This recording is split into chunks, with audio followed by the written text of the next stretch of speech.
Welcome to my channel Verma study 2020 बुकलाना। मैं UP board के छात्रों के लिए क्लास 12th का ज्योग्राफी हिंदी मीडियम से मैं फुल कोर्स कराऊंगा। यदि आप फुल कोर्स करना चाहते हैं क्लास 12th का ज्योग्राफी का, तो मेरे चैनल को सब्सक्राइब कीजिए और बेल आइकन को प्रेस करना ना भूलें, ताकि जो भी वीडियो मैं अपलोड करूं उसका नोटिफिकेशन आपको सबसे पहले मिल सके। प्यारे बच्चों, मानव भूगोल के मूल सिद्धांत चल रहा था। आज नया चैप्टर शुरू होगा और लास्ट चैप्टर है। इसके बाद आपका एक किताब मानव भूगोल के मूल सिद्धांत समाप्त हो जाएगा। आज जो चलेगा मानव बस्तियाँ। पाठ का नाम है मानव बस्ती, ह्यूमन सेटलमेंट। पाठ बहुत ईजी है, थोड़ा सा ध्यान देंगे ये पाठ बहुत आसानी से तैयार हो जाएगा। और जब ये किताब आज एक दो वीडियो में समाप्त हो जाएगा मानव भूगोल के मूल सिद्धांत, तो फिर दूसरी किताब शुरू किया जाएगा। तो आज हम लोग जो पढ़ रहे हैं मानव बस्ती। देखो, मानव का मतलब आप जान ही रहे हैं ह्यूमन से है, और बस्ती जहाँ लोग समूह में रहते हैं, तो इसकी परिभाषा क्या होगी? मानव के निवास स्थान को मानव बस्ती कहते हैं। क्लियर हो गया? निवास स्थान को अर्थात जहाँ पब्लिक रहती है उसे हम बस्ती कहते हैं, जिसमें उनका घर भी होगा, आने जाने के लिए बनाए गए रास्ते भी होंगे, गलियाँ भी होंगी। तो मानव बस्ती की परिभाषा आसान हो गया। मानव के निवास स्थान को मानव बस्ती कहते हैं, जिसमें उनका घर और आने जाने के लिए बनाए गए रास्ते और गलियाँ शामिल होंगी। मानव बस्तियों का वर्गीकरण, या ऐसे कहिए मानव बस्तियों के प्रकार, एक ही चीज़ है। प्यारे बच्चों, दो प्रकार का आधार माना जाता है। एक तो कार्य के प्रकृति के आधार पर या कार्य के आधार पर, और दूसरा आकृति के आधार पर या प्रतिरूप के आधार पर। देखिए, कार्य के आधार पर और आकृति के आधार पर ये तो सिस्टम से हो गया। अगर आप इसमें से कोई एक लिखना हो तो कार्य के आधार पर ही महत्वपूर्ण है। तो फिर हम तो दोनों पढ़ेंगे ना। तो कार्य के आधार पर वर्गीकरण, बस्तियों के वर्गीकरण या बस्तियों का प्रकार दो प्रकार का होता है, ग्रामीण बस्ती और नगरीय बस्ती। नाम से ही लग रहा है कि ग्रामीण का मतलब गांव वाली बस्ती और नगरीय का मतलब शहर वाली बस्ती।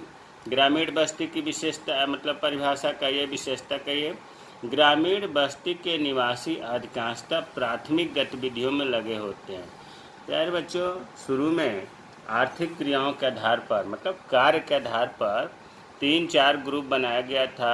प्राथमिक क्रियाएं, जिसमें कृषि, पशुपालन, मत्स्य पालन, लकड़ी काटना, खनन कार्य प्राथमिक क्रियाओं के अंतर्गत आता था। दूसरा द्वितीयक क्रियाएं, जिसमें उद्योग आता था। तीसरा तृतीयक क्रियाएं, जिसमें व्यापार आता था। तो ग्रामीण बस्ती में लोग प्राथमिक क्रियाएं अर्थात प्राकृतिक उत्पाद के आधार पर ये कार्य करते हैं। तो इसमें है प्राथमिक गतिविधियां में संलग्न होते हैं। जैसे क्या करते हैं? खेती करते हैं, पशुओं को पालते हैं, पशुपालन करते हैं, मत्स्य पालन, मछली पकड़ते हैं, लकड़ी काटते हैं, खनन का कार्य करते हैं। ये सब गांव के लोग का मुख्य कार्य है। इसलिए तो कार्य के आधार पर वर्गीकरण किया गया है। तो प्राथमिक क्रियाओं में जो कार्य करते हैं उन्हें ग्रामीण बस्ती नाम दिया गया है। दूसरा है नगरीय बस्ती।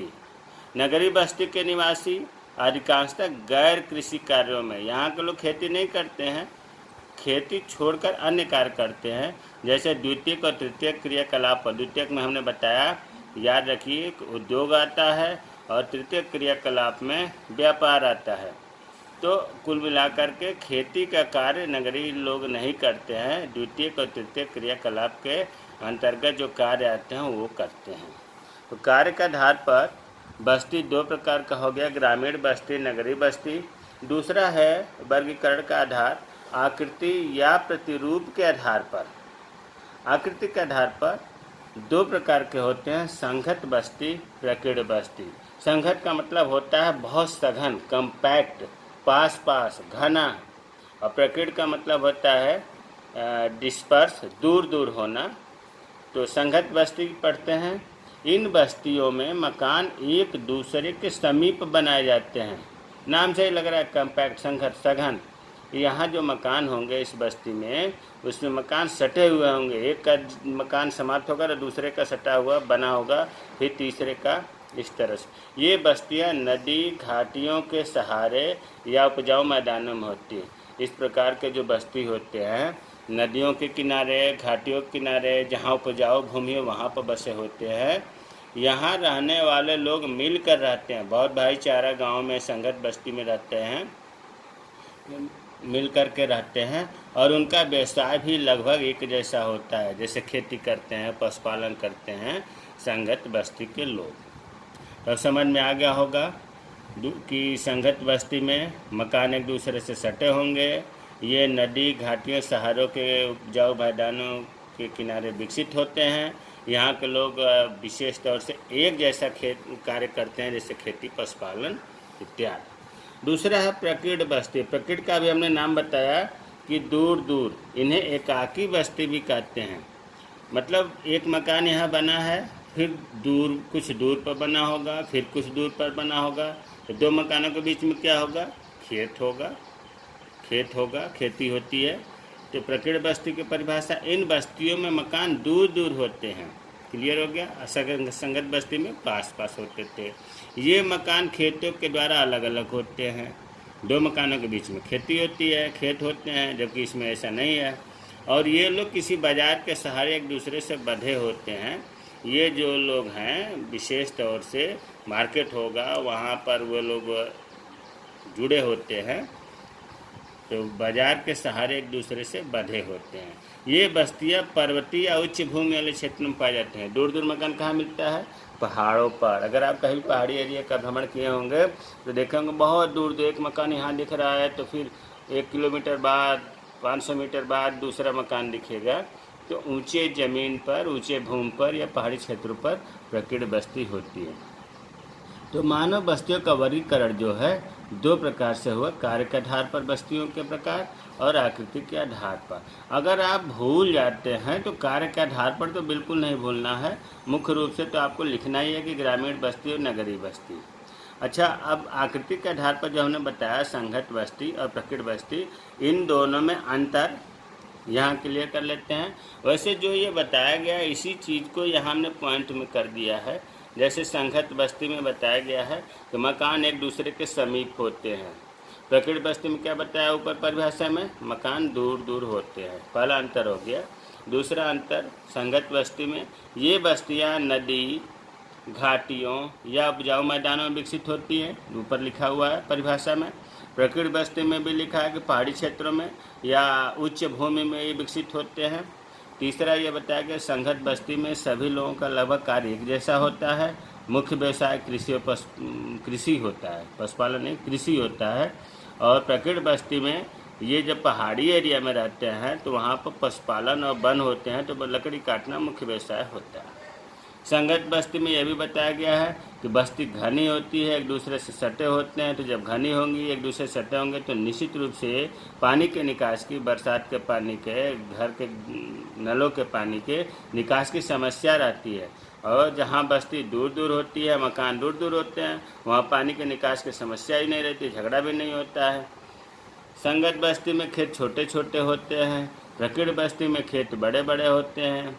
एक अंतर यह भी है कि संगत बस्ती को ही गुच्छित बस्ती भी कहते हैं, गुच्छेदार, झुंड में, और अंग्रेजी में कहते हैं कम्पैक्ट सेटलमेंट। प्रकीर्ण बस्ती का दूसरा नाम है कांकी बस्तियाँ, इसको अंग्रेजी में कहते हैं डिस्पर्स्ड सेटलमेंट। अब हम पढ़ते हैं मानव बस्ती जो है, ये ग्रामीण बस्ती, इनको प्रभावित करने वाले कारक क्या हैं?